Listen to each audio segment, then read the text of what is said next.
এই যে শাবানের মাসটা চলতেছে, রজব চলে গেছে, শাবান চলতেছে, সামনে রমজান আসতেছে, আগামী শুক্রবারে দিন গিয়া রাত্রে শবে বরাত হবে।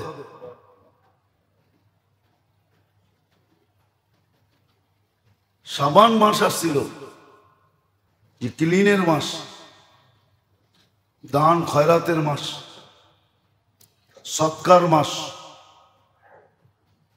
আর বিশেষভাবে যদি দেখা যায় তাহলে শাবানই জাকাতের মাস, জাকাত দেওয়ার মাসই শাবান। সব কিছু গুছানের মাস শাবান আর রজব আর শাবান। কেননা রমজানে যেন ইবাদত ব্যতীত আর কিছুর জন্য কোনো সময় না থাকে, প্রয়োজন না হয়। রমজানে যেন কোথাও কোনো প্রয়োজনে সময় ব্যয় না হয়। হ্যাঁ, একান্ত জটিল প্রয়োজন চলে আসলো হঠাৎ, ওটা ভিন্ন কথা। কিন্তু রমজান পুরো ফারেক হওয়ার মাস, পুরো ফারেক হয়ে যাবে। এই 2 মাসে লেন দেন যত কিছু আছে, দেওনা পাওনা সব ক্লিয়ার করা, হাট বাজার যা করার,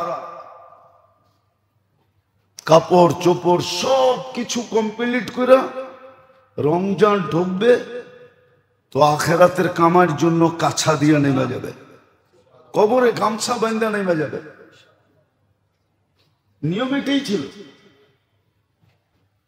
এই জন্যই 2 মাস, এই জন্যই 2 মাস প্রস্তুতির মাস ছিল। কিন্তু ওই যে সারা বছর যেমনি চলে, রমজানও অমনি চলবে। শাবান রজব অমনি, রজব চলে গেছে, শাবান চলতেছে, ওটাও অমনি চলবে। শাবান চলে গেছে, আজকে 8 তারিখ শাবানের, এটাও চলে যাবে। আগের সিস্টেম, এই সিস্টেম চেঞ্জ হয় না। তো আল্লাহর যত বেশি হুকুম মানবে তত বেশি কাছে হবে। আর হুকুম মানার পদ্ধতিও শিখাইয়া দিছেন। আবার সব সময় সজাগ রাখার লোক নির্ধারণ করে দিছেন, লোক নির্ধারণ করে দিছেন, লোক নির্ধারণ করে দিছেন। লোক নির্ধারিত পদ্ধতি বিলকুল সুস্পষ্ট, কি পদ্ধতি হবে। আবার এর ভিতরে বড় বড় সুযোগ দিয়ে দিছেন, বড় বড় সুযোগ ঢুকাইয়া দিছেন, যাতে একদিনে 100 দিনের কামাই হয়, এক রাত্রে জিন্দেগির কামাই হয়, রেখা দিছেন। এই জন্য মেরে দোস্ত, সজাগ হই, সজাগ। আজকে তো সজাগ করা হইতেছে, একদিন আমি নিজে নিজে সজাগ হয়ে যাব। হ্যাঁ, নিজে নিজে সজাগ হব, কিন্তু কাজে দিবে না। আজকে সজাগ করা হইতেছে, আমি সজাগ হইতেছি না। একদিন আমি সজাগ হব, কিন্তু কোনো সুযোগ থাকবে না।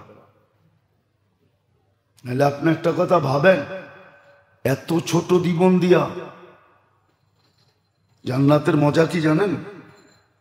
কয়টা? জান্নাতের মজা 2টা। কয়টা? সবচেয়ে বড় মজা এই 2টা। মজা বোঝেন তো, স্বাদ বোঝেন তো। প্রথম মজা হইল মা তাস্তাহি আনফুসুকুম, মনে যা চাবে তা মিলবে। দ্বিতীয় জান্নাতের মজা হলো চোখে যেটা লাগবে ওটা মিলবে, ওটা আপনার। চোখে লাগছে তো কি, আজকাল অনেক কিছু চোখে লাগে। বেশি দেখলে গালি দেয়, জুতা দেখায়, হাত বাড়ালে চুর কোয়া বাড়ি দেয়, ঠিক না? কি চোর কয় না, ডাকাইত কয়, ঠিক না? অ্যাকশন শুরু হয়, ঠিক না? চোখে কিন্তু অনেক কিছুই লাগে, ঠিক না? নাইলে কয় কেন, কয় বুড়া হইলে কি মনটা কি বুড়া হয়েছে নাকি? চোখে লাগে কিন্তু তাকান যায় না, ঠিক না? জান্নাতে এরকম না, জান্নাতে দ্বিতীয় মজা, তালুদ্দু আয়ুনুকুম, যা চোখে লাগবে তোমার, জান্নাতের মজা। আর জান্নাতের সবচেয়ে বড় নেয়ামত আল্লাহর দিদার। কমসে কম সপ্তাহে একবার হইলেও দেখবে। আর আল্লাহকে যখন দেখবে, ইসদাদা হুসনা ওয়া জামালা, তো হোসনও বেড়ে যাবে, রূপও বেড়ে যাবে। মানুষ জিজ্ঞাসা করবে, কালকে দেখলাম, আজকে তো তোমার অন্যরকম দেখা যায়। তো বলবে সুরনা রব্বানা, কালকে আল্লাহর সাথে দেখা হয়েছিল, এই জন্য রূপ টুপ বেড়ে গেছে। আবার দুনিয়ায় একটা দেখতে দেখতে বিরক্তি হয়ে যায়। এটা বাড়িতেও আছে, মাঝে মাঝে কয় দূর সরো তো, ঠিক না? একটা দেখতে দেখতে কি হয়ে যায়, আপনার বিরক্ত হন, হেও বিরক্ত হয়।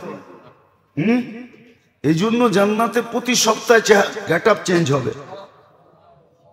পুরো গেট আপ চেঞ্জ।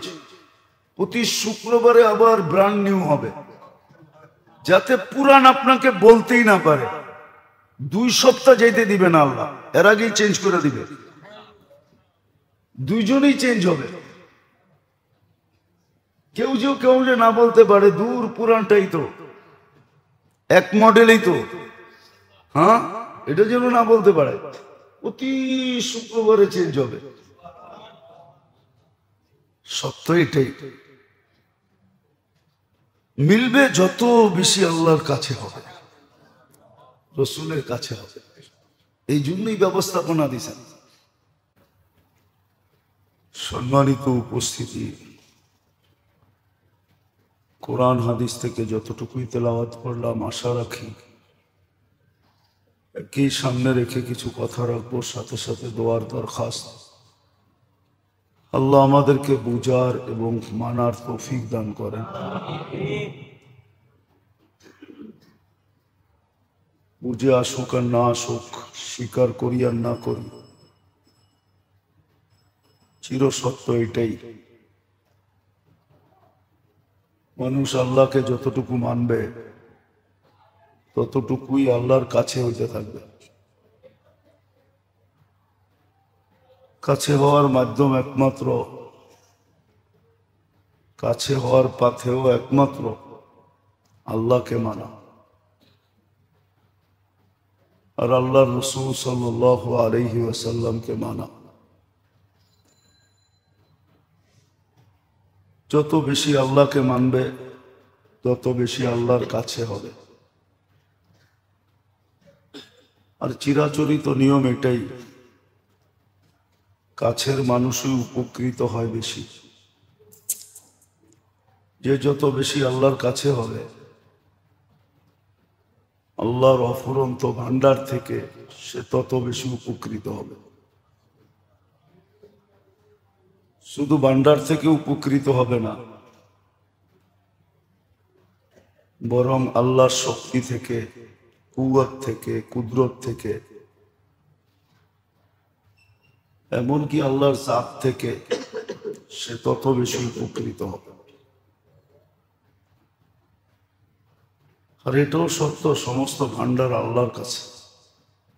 ইন্দানা খাজাইন, একটা ভান্ডার না, সব জিনিসের ভান্ডার আল্লাহর কাছে। আর এটাও সত্য, মানুষ সবচেয়ে বড় মুহতাজ, মুখাপেক্ষী। মুখাপেক্ষিতা যদি দূর করতে হয়, তাহলে আল্লাহর কাছ থেকে নেওয়া ছাড়া কোনো গতি মানুষের জন্য নাই, কোনো দিক নাই। আল্লাহর কাছ থেকে নিয়েই প্রয়োজন মেটাইতে হবে, আল্লাহর কাছ থেকে নিয়েই প্রয়োজনগুলা মেটাইতে হবে। এছাড়া মিটানের কোনো রাস্তা মানুষের সামনে নাই। মানুষ কেন কোনো সৃষ্টির সামনেই নেই। এই জন্য যত বেশি আল্লাহকে মানবে আর আল্লাহ রসুল সাল্লাল্লাহু আলাইহি ওয়াসাল্লামকে মানবে, তত বেশি এই দুইজনের কাছে হবে। আর যত বেশি হুকুম থেকে দূরে সরবে, যত বেশি হুকুম থেকে দূরে সরবে। হ্যাঁ, হইতে পারে দুনিয়ায় কপালে যা লেখা আছে ওটা তো মিলবে, যেই কোনো ভাবেই যেই কোনো পদ্ধতি ওটা মিলবে, যেই কোনো ভাবে মিলবে ওটা, কেননা লেখা আছে বিদায় মিলবেই। কিন্তু আখেরাত যে মিলবে না এটা চিরসত্য, কেননা আখেরাত ভাগ্যের উপরে নির্ধারিত না। আখেরাত তো নির্ধারিত হইল প্রচেষ্টার উপরে। আর এটা সুস্পষ্ট, আল্লাযীনা জাহাদু ফিনা লানাহদিয়ান্নাহুম সুবুলানা, চেষ্টার উপরে নির্ভর করে। খোলা রাখা আছে, ওপেন রাখা আছে, যে যত চেষ্টা করবে তত বেশি আখেরাত মিলতে থাকবে। কেননা এটা ওপেন, সীমাবদ্ধতা নাই যে এর বেশি তোমার মিলবে না, বরং ওটা ওপেন। আর বলে দিছে যত তুমি নিতে পারো, তোমার প্রচেষ্টার ইচ্ছার উপরে নির্ভর করে। তো যেটা বুঝাইতেছিলাম যে যত বেশি আল্লাহর হুকুম মানবে তত বেশি আল্লাহ সহ আল্লাহর নৈকট্য লাভ করবে। আর কাছের মানুষটা সবচেয়ে বেশি উপকৃত হয়।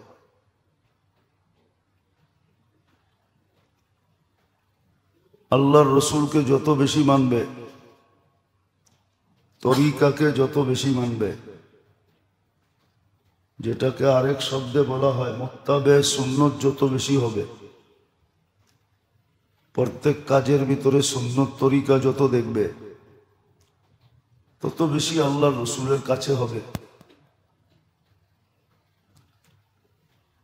নৈকট্য লাভ হবে, ভালোবাসা লাভ হবে, মহব্বত লাভ হবে।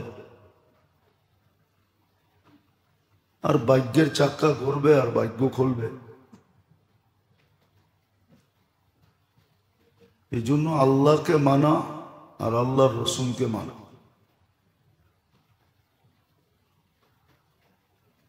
যে মনে করে যে আমি আল্লাহ আল্লাহ রসুলের মুহতাজ, ওই মানবে। যে মুহতাজ মনে না করে ও মানবে না।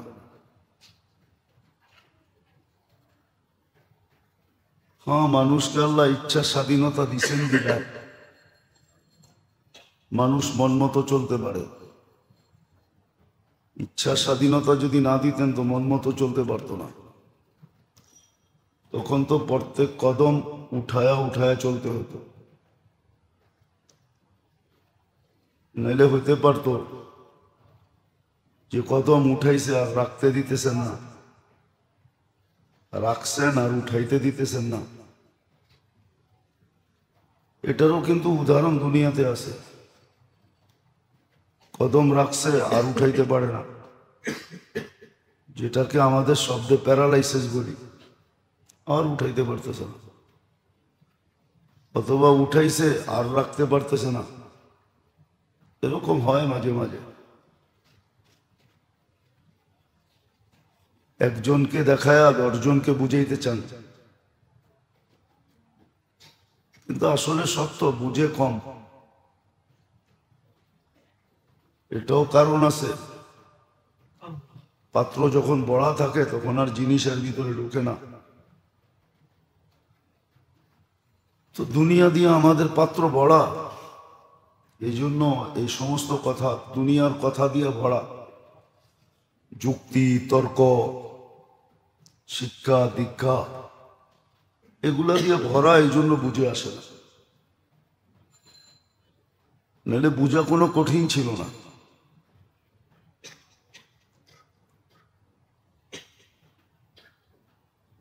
আর এরকমও না যে আল্লাহ আল্লাহ রসুল চান না। অনেক মানুষ আছে যাই যে মালা পছন্দ করে না, মানুষকে কাছে যেতে দেয় না,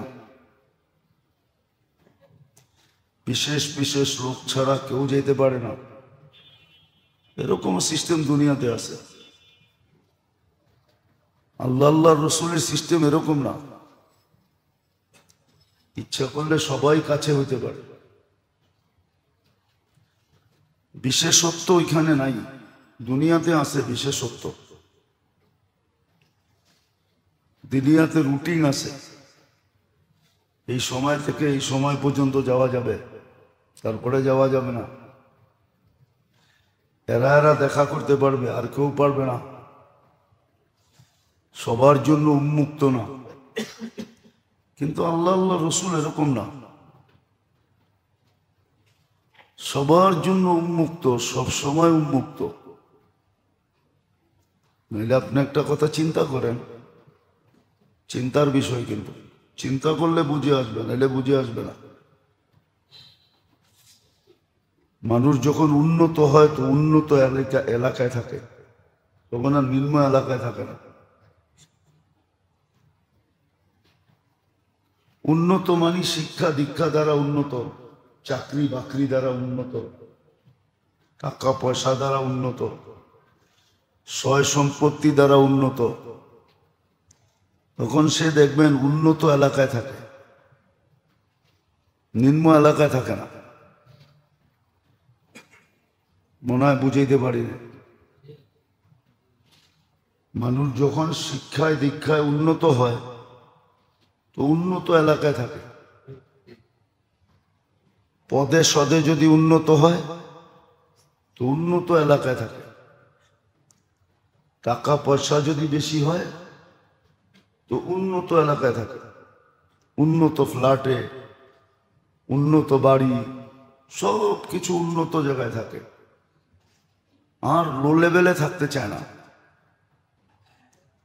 পার্সোনালিটি নিয়ে থাকতে চায়, ঠিক না? বুঝেছে? আচ্ছা, আল্লাহর চেয়ে উন্নত কে আছে? আল্লাহর চেয়ে অ্যাবিলিটি ওয়ালা কে আছে? আল্লাহর চেয়ে শিক্ষা দীক্ষা ওয়ালা কে আছে? সবাই তো আল্লাহর থেকে নিয়েই বড় হলো, ঠিক না? আল্লাহ নিজের ঘরটা সর্ব জায়গায় কেন দিলেন? এটারও তো একটা বিশেষত্ব রাখা দরকার ছিল, যে সোসাইটি বুঝা দিন আমি উন্নত। এটা তো গলি গুলি, চর মর, গ্রাম গুরাম, পাহাড় পর্বত, সব জায়গায় দিয়ে দিলেন, কোনো জায়গা বাদ রাখলেন না। আবার নিজের ঘর হিসাবে মাইনেও নিলেন। কোনো বাধ্যবাধকতা দিলেন না।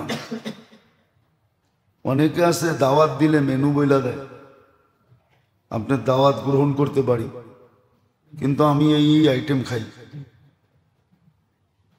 এগুলা করতে হবে।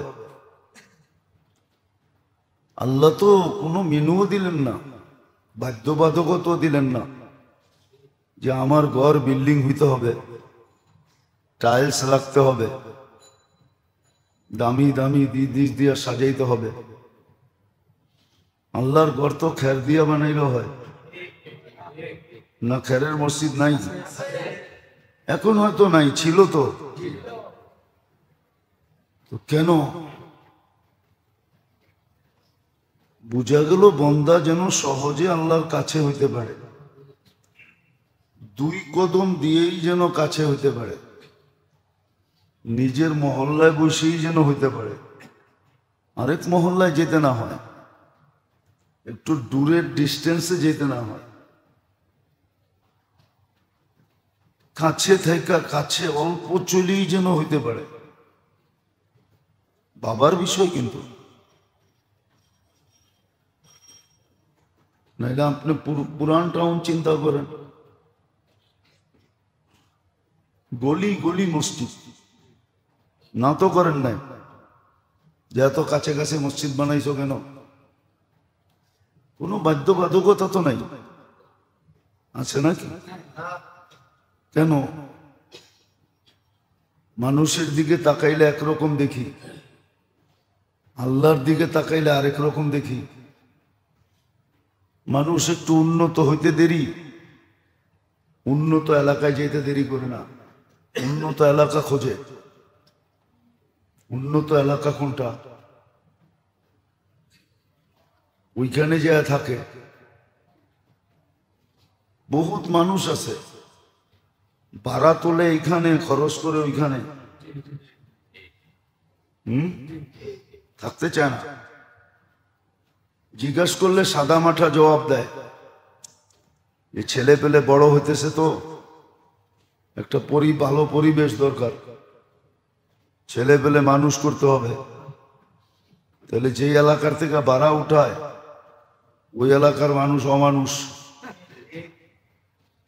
এর ইঙ্গিত দিয়ে বোঝা যায় যে ওনার ছেলে পেলে মানুষ হবে, বাকি সব অমানুষ। অথচ উনি এই এলাকার টাকা নিয়েই ওইখানে খরচ করে। কিন্তু আল্লাহ তো এমন বললো না।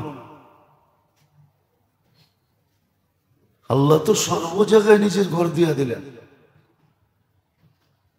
বোঝা গেল আল্লাহ বন্দাকে কাছে করতে চায়, যে তুই আমার কাছে আয়। 2 কদম দিয়েই যেন কাছে হইতে পারে।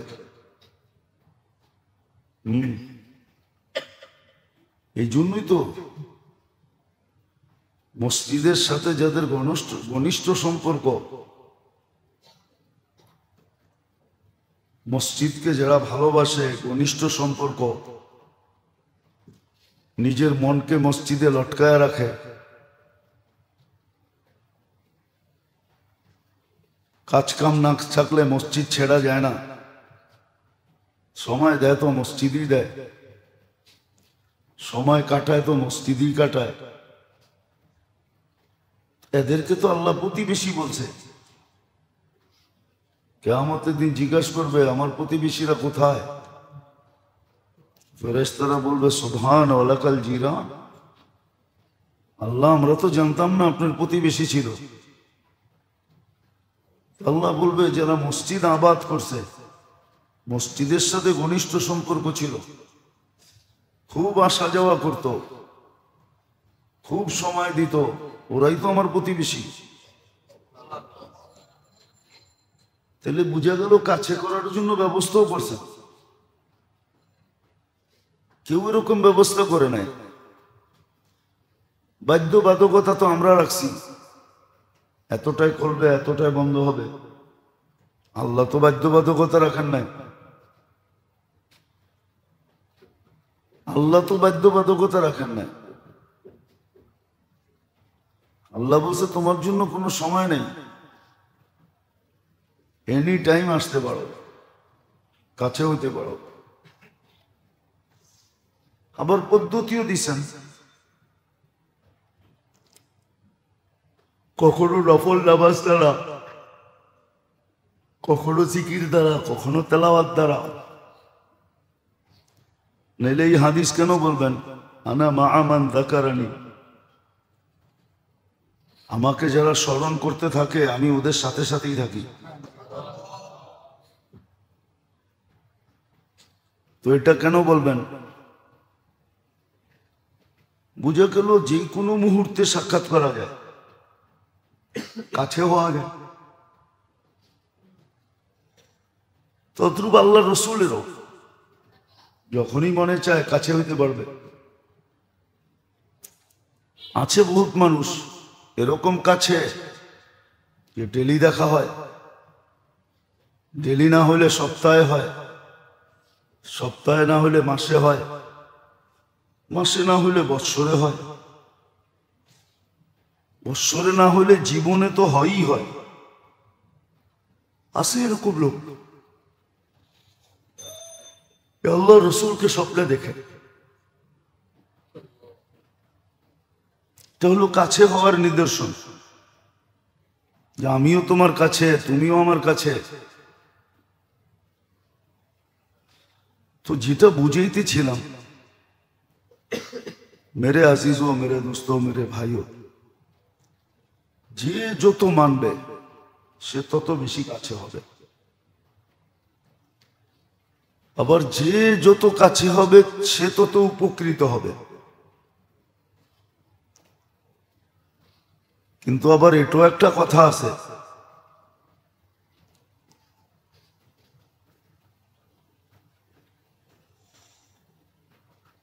নখরা কিন্তু কাঠের মানুষের সাথেই হয়। নখরা বোঝেন? এটাকে কি দিয়া বুঝাবো? কাছের মানুষের সাথেই যত ধরনের ভালোবাসার মুআমেলা আছে, ব্যবহার আছে, ওটা কাছের মানুষের সাথেই হয়। এই জন্য হাদিসে আছে, আল্লাহওয়ালারা যখন আল্লাহর কাছে চায় তো জিবরিল আলাইহিস সালাম বলে, আপনার অমুক প্রিয় বান্দা চাইতেছে।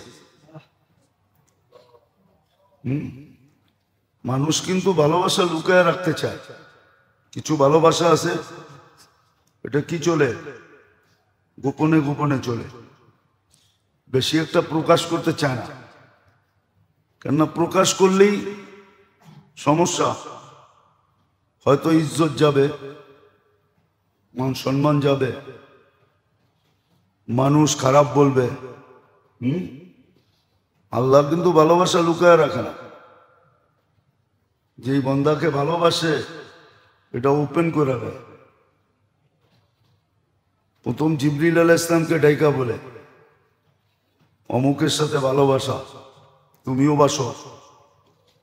এরকম উপর থেকে এলান হইতে হইতে হইতে জমিন পর্যন্ত আসে।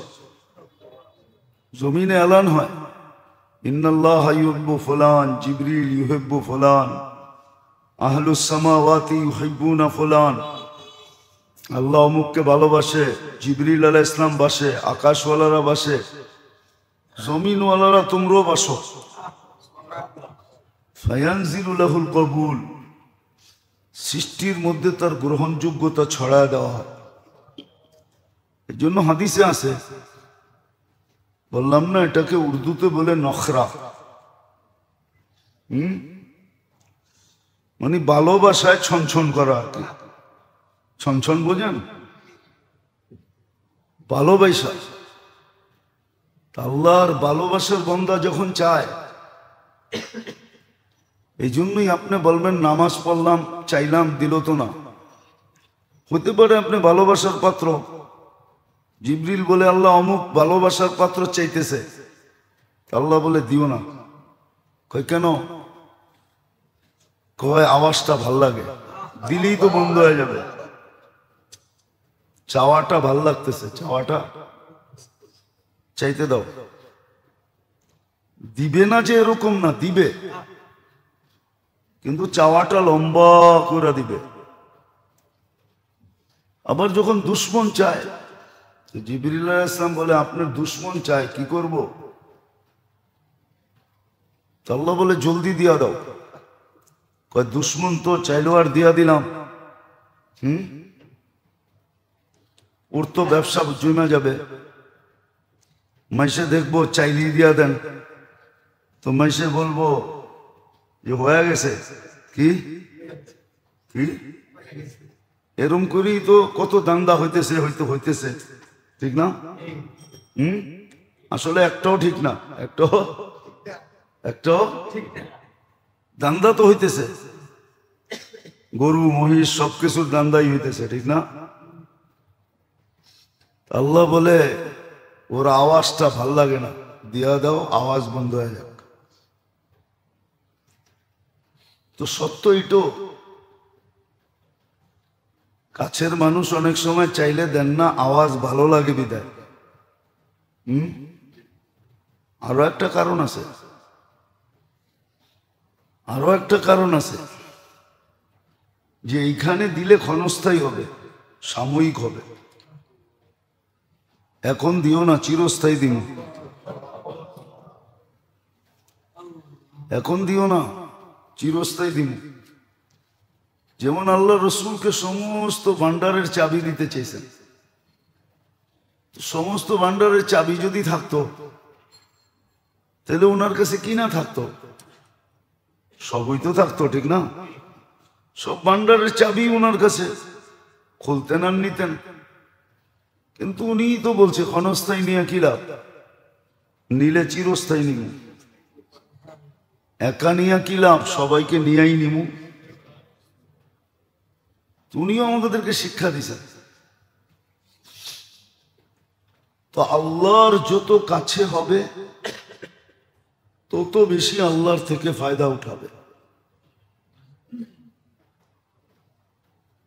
আবার মেহেরবানি এটাও করছেন যে কাছে হওয়ার সমস্ত খুঁটি নাটি থেকে নিয়া, ক্ষুদ্র থেকে ক্ষুদ্র, বড় থেকে বড়, সব পদ্ধতি শিখাই দিয়েছেন। সব পদ্ধতি শিখাই দিয়েছেন। কেমন মেহেরবান! লুটার জন্য জিনিসও রেখে দিছেন, আবার লুটতে হবে কিভাবে পদ্ধতিও বলে দিছেন। জিনিসও রাখছেন, আবার নেওয়ার পদ্ধতিও বলে দিছেন কেমনে নিতে হবে। কাছে হওয়ার পদ্ধতিগুলো শিখাই দিছেন, ছোট থেকে ছোট, ক্ষুদ্র থেকে ক্ষুদ্র পদ্ধতি শিখাই দিছেন যে কেমনে নিতে হবে,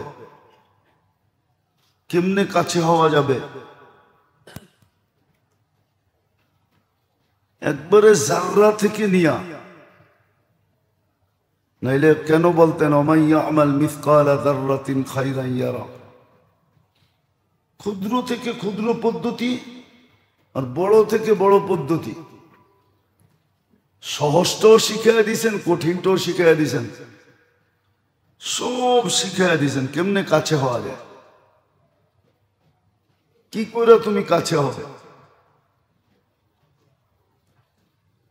গরিবরে শিখাইছেন দারিদ্রতার ভিতরে থেকে কি করে কাছে হওয়া যায়, ধনীকে শিখাইছেন, রাজাকে শিখাইছেন, প্রজাকে শিখাইছেন, সবাইকে শিখাই দিয়েছেন কেমনে কাছে হওয়া যায়।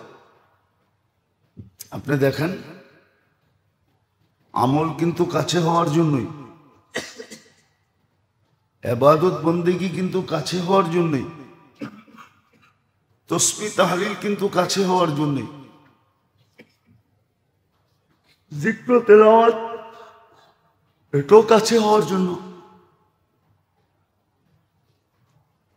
কিন্তু হ্যাঁ, যে শিখে, যে করে, শিখবে যে, করবে যে, সে কাছে হবে। কাছের থিকা কাছে হইতে থাকবে, একবারে কাছে।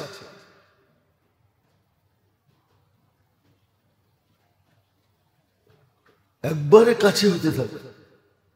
ঠিক তদ্রুপ আল্লাহর রসুল, ওনার যে সুন্নত, যতই পুরা করো, কিন্তু আমার বন্ধুর ছাপে যদি না হইল, ডাইসে যদি না হইল, আদর্শ মতো যদি না হইল, তাহলে এটা মানা বইলা গণ্য করব না।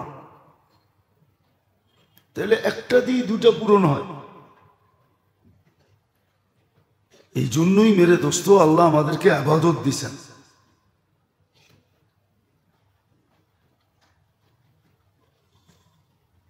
আর কঠিন দেন নাই, বিলকুল সহজ দিছেন।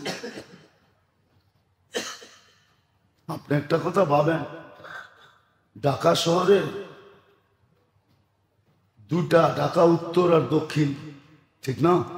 হ্যাঁ, আল্লাহ যদি বলতেন দুটা সেন্ট্রাল মসজিদ বানাও, জুমার দিন এই দুই মসজিদ ছাড়া কোনো মসজিদে জুমা হবে না, তো কি করতাম?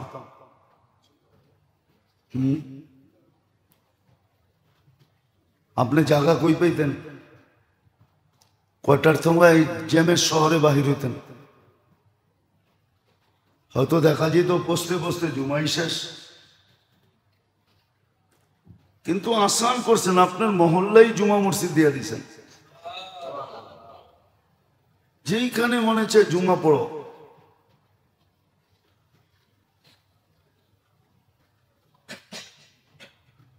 তো কাছে হওয়ার পদ্ধতিও দিছেন। আবার একটা বিষয়, পদ্ধতির উপরে সদা সর্বদা সজাগ করার জন্য লোকও দিছেন। পদ্ধতির উপরে সদা সর্বদা সজাগ করার জন্য কি দিছেন? লোকও দিছেন। আপনি দেখেন, আলেম ওলামা সবসময় সতর্ক করতেছে, সজাগ করতেছে। অথচ যদি আপনি একটা জিনিস দেখেন, যদিও আমরা ভাবি না, কেননা আমাদের ভিতরে একটা কথা ঢুকে গেছে, হুজুররা পয়সা দিয়ে কি করব? আসলে তো হুজুররা পয়সা দিয়ে কি করব? ওরা কি সিগারেট খায় না বিড়ি খায়? কি বিদেশে ঘুরতে যায়, ফালতু খরচ তো হুজুরদের কাছে নাই, ঠিক না? ফালতু খরচ তো সব আমাদের কাছে, ঠিক না? ঠিক, এই সেই ফাংশন, ঠিক না? আসলে যদি আপনি চিন্তা করেন, তাহলে ডাইল ভাতে মানুষ কয় টাকা খরচ করে? বলেন না? বেশিরভাগ পয়সাই তো খরচ হয় ফ্যাশনে, ঠিক না? কিসে? ফ্যাশন, চাকচিক্য, ঠিক না? বাপ সাপ, ঠিক না? এটার ভিতরে তো বেশি পয়সা খরচ হয়, ঠিক না? নিজেকে প্রতিষ্ঠিত করা, সবার উপরে তুলা ধরা, এগুলোর ভিতরেই তো খরচ বেশি হয়। ডাইল ভাত মাছ ভাত খাইতে কয় টাকা লাগে? মাছ ভাত খাইতে একটা ফ্যামিলির কয় টাকা লাগে? আচ্ছা, মাছ ভাত দিলাম, গোছ ভাত খাইতেই কয় টাকা লাগে? সবচেয়ে বেশি পয়সা তো খরচ হয় ফালতু, ঠিক না? ফালতু কাজে, ঠিক না? কি বলেন? বার্থডে, সার্থডে, মুসলমানি টুসলমানি, বিয়া শাদি, ঠিক না? বিয়া তো আল্লাহ রসুল বলে দিছিল 10 দিরহামে, এখন মনে করেন 3-3.5 টাকা হইলে বিয়ে হয়ে যায়। 10 দিরহাম যদি হিসাব করি, উঠতে গেলে 5,000 হবে, এর বেশি তো হবেই না। তো বিয়ে তো 5,000 টাকায় হয়ে যায়। অলিমা তো এইভাবেও হয়ে যায় যে বন্ধু বান্ধবরে ফোন করলো, সবাই টিফিন কারি নিয়ে আইস, অলিমার নাম দিয়ে এক জায়গায় বয়া খায়া ফেলাম। দুজাহানের বাদশার অলিমা যদি এরকম হইতে পারে, তাহলে আপনি কোন জায়গার মূলা? হাইব্রিড মূলা?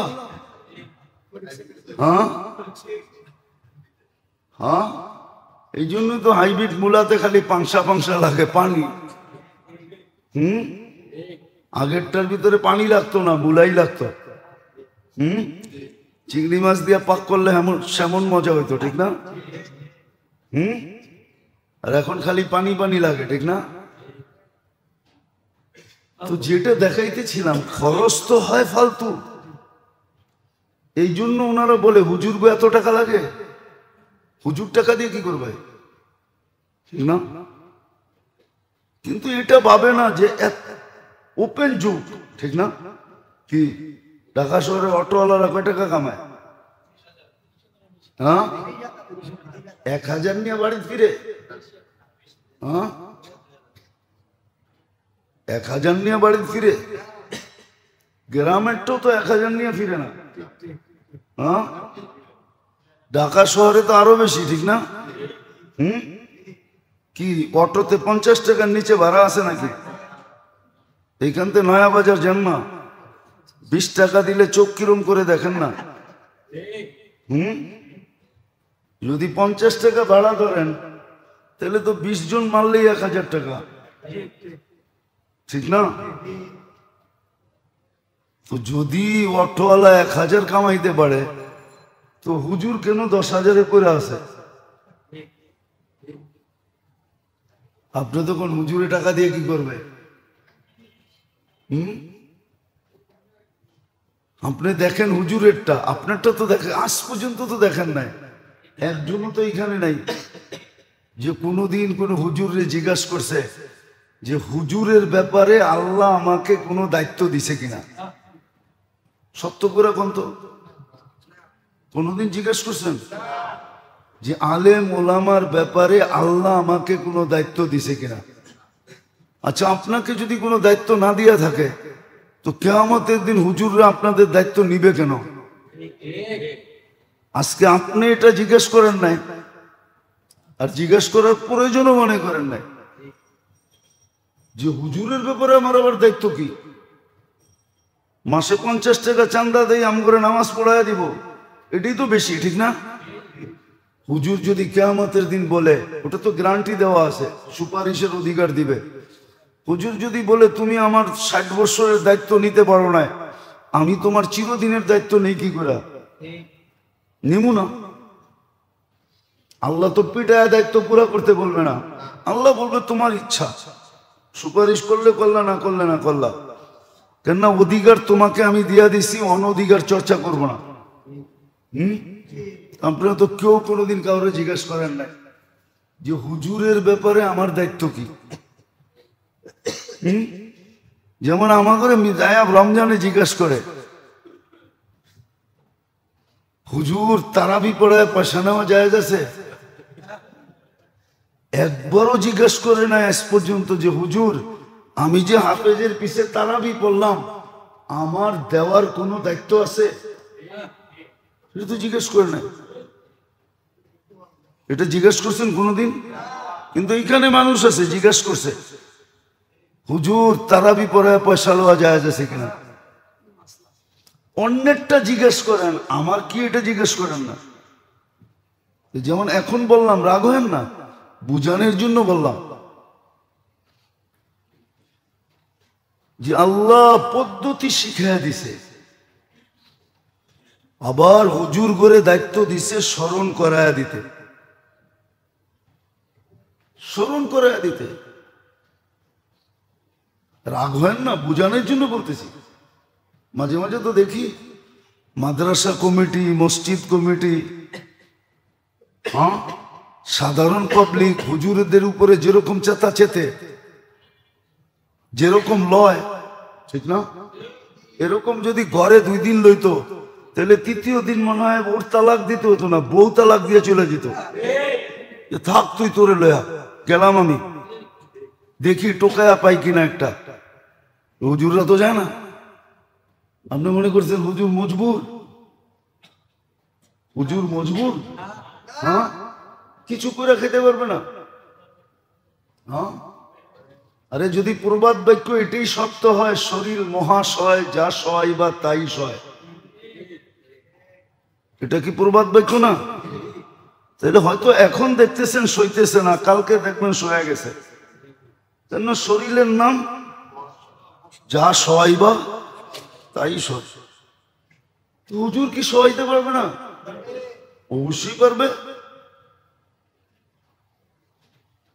কিন্তু হুজুর তো বলছে চাকরির ভয়ে চাকরি ছাড়ে না, চাকরি ছেড়া দিলে পামু কই, ঠিক না? এই ভয়ে কি চাকরি করে? হুজুর চাকরি ছাড়ে না এই ভয়ে যে কালকে আল্লাহকে কি মুখ দেখাবো, রসুলের সামনে যে কেমনে দাঁড়াবো। রাত্রে যদি আয়সা বলে তুই তো আমার দিকে দেখো থাকতে পারতি, আছে বাংলায় প্রবাদ বাক্য। মা বাবা হলে মেয়েরে ছেলেরে বলে বাবা যদিও দেখতেছি যে বনতেছে না, কিন্তু আমগো ইজ্জতিকের চায়া বনায় আলো, বলে না? আমগো ইজ্জতটা দেখিস। আল্লাহ রসুল আল্লাহ যদি বলে তুই আমার ইজ্জত দেখলি না, এই জন্য না থাকে। তো ওইখান থেকে কথা বাহির হয়ে গেল যে আল্লাহ আমাদেরকে স্মরণ করায় বার বার দেওয়ার জন্য লোক নির্ধারণ করছেন। নবীরা তো বইলা গেছেই মুহাম্মদুর রাসূলুল্লাহ সাল্লাল্লাহু আলাইহি ওয়াসাল্লাম বলছেন তো বলছেন, আবার হুজুরদেরকে ফিট করে গেছেন, কিয়ামতের সকাল পর্যন্ত তোমরা বলতে থাকো, স্মরণ করাইতে থাকো, যেন এরা আমার সাথে সম্পর্ক গড়ে আসে। তো মানার দ্বারা আল্লাহর কাছে হওয়া যাবে। মানার দ্বারা, মানার দ্বারা। এই জন্য মানা নাই এখন। সমস্ত উশৃঙ্খলতা কেন জানেন? মানা নাই। সবাই মনে করে আমি চেইন অফ কমান্ডের লোক। মানা আমাদের ভিতর থেকে বেড়ে গেছে। কাদেরকে মানতে হবে এটাও জানি না। কাদেরকে মানতে হবে এটাও জানি না। কাদেরকে মানতে হবে এটা একটা লিস্টই আছে। কাদেরকে মানতে হবে, আবার লিস্টিটা বড়ও না, অগণিত না, সীমিত। এটাও জানি না কাদেরকে মানতে হবে, কিভাবে মানতে হবে এটাও জানি না।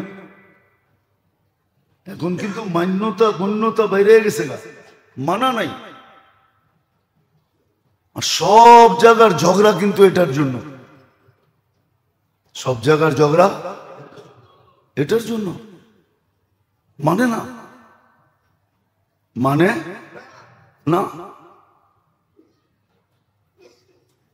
আর না মানার সবচেয়ে বড় কারণ কি জানেন? 1400 বছর আগে ইঙ্গিত দিছে। না মানার কারণ হলো হাওয়া ফিহি কাইদুলেন। স্বার্থ সিদ্ধিটা হলো সবচেয়ে বড় জিনিস। এটা যেখানে আসবে তখন আর মানতে পারবে না, তখন আর মানবে না। স্বার্থ সিদ্ধিটা যেখানে আসে, স্বার্থ সিদ্ধিটা যখন আসে তখন আর মানে না, তখন খালি নিজের স্বার্থটা দেখে, আর কিচ্ছু দেখে না। যা হোক, যেটা আমি বুঝাইতে চেয়েছিলাম আপনাদেরকে, আল্লাহকে যত মানব, রসুলকে যত মানব, তত বেশি এই দুইজনের কাছে হব। আর যে যত কাছে হয় সে তত বেশি উপকৃত হয়। সে তত বেশি উপকৃত হবে। মানবে কিভাবে ওই পদ্ধতিও বলে দিছেন, যেন সব সময় সজাগ থাকি, ঘুমায়া না যায়, এই ব্যবস্থাও করে দিছেন। এই যে শাবানের মাসটা চলতেছে, রজব চলে গেছে, শাবান চলতেছে, সামনে রমজান আসতেছে, আগামী শুক্রবারে দিন গিয়া রাত্রে শবে বরাত হবে।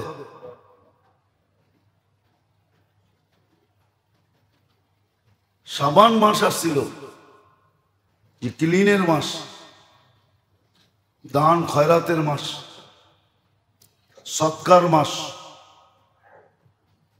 আর বিশেষভাবে যদি দেখা যায় তাহলে শাবানই জাকাতের মাস, জাকাত দেওয়ার মাসই শাবান। সব কিছু গুছানের মাস শাবান আর রজব আর শাবান। কেননা রমজানে যেন ইবাদত ব্যতীত আর কিছুর জন্য কোনো সময় না থাকে, প্রয়োজন না হয়। রমজানে যেন কোথাও কোনো প্রয়োজনে সময় ব্যয় না হয়। হ্যাঁ, একান্ত জটিল প্রয়োজন চলে আসলো হঠাৎ, ওটা ভিন্ন কথা। কিন্তু রমজান পুরো ফারেক হওয়ার মাস, পুরো ফারেক হয়ে যাবে। এই 2 মাসে লেন দেন যত কিছু আছে, দেওনা পাওনা সব ক্লিয়ার করা, হাট বাজার যা করার, কাপড় চোপড় সব কিছু কমপ্লিট করা, রমজান ঢুকবে তো আখেরাতের কামার জন্য কাছা দিয়ে নেমে যাবে, কবরে গামছা বান্ধা নেমে যাবে। নিয়ম এটাই ছিল। এই জন্যই 2 মাস, এই জন্যই 2 মাস প্রস্তুতির মাস ছিল। কিন্তু ওই যে সারা বছর যেমনি চলে রমজানও অমনি চলবে, শাবান রজব অমনি, রজব চলে গেছে শাবান চলতেছে, ওটাও অমনি চলবে। শাবান চলে গেছে, আজকে 8 তারিখ শাবানের, এটাও চলে যাবে। আগের সিস্টেম, এই সিস্টেম চেঞ্জ হয় না। তো আল্লাহর যত বেশি হুকুম মানবে তত বেশি কাছে হবে। আর হুকুম মানার পদ্ধতিও শিখাইয়া দিছেন। আবার সব সময় সজাগ রাখার লোক নির্ধারণ করে দিছেন, লোক নির্ধারণ করে দিছেন, লোক নির্ধারণ করে দিছেন। লোক নির্ধারিত পদ্ধতি বিলকুল সুস্পষ্ট, কি পদ্ধতি হবে। আবার এর ভিতরে বড় বড় সুযোগ দিয়ে দিছেন, বড় বড় সুযোগ ঢুকাইয়া দিছেন, যাতে একদিনে 100 দিনের কামাই হয়, এক রাত্রে জিন্দেগির কামাই হয়, রেখা দিছেন। এই জন্য মেরে দোস্ত সজাগ হই, সজাগ। আজকে তো সজাগ করা হইতেছে, একদিন আমি নিজে নিজে সজাগ হয়ে যাব। হ্যাঁ, নিজে নিজে সজাগ হব, কিন্তু কাজে দিবে না। আজকে সজাগ করা হইতেছে, আমি সজাগ হইতেছি না। একদিন আমি সজাগ হব, কিন্তু কোনো সুযোগ থাকবে না। নাহলে আপনি একটা কথা ভাবেন, এত ছোট জীবন দিয়া জান্নাতের মজা কি জানেন? কয়টা? জান্নাতের মজা 2টা। কয়টা? সবচেয়ে বড় মজা এই 2টা। মজা বোঝেন তো, স্বাদ বোঝেন তো?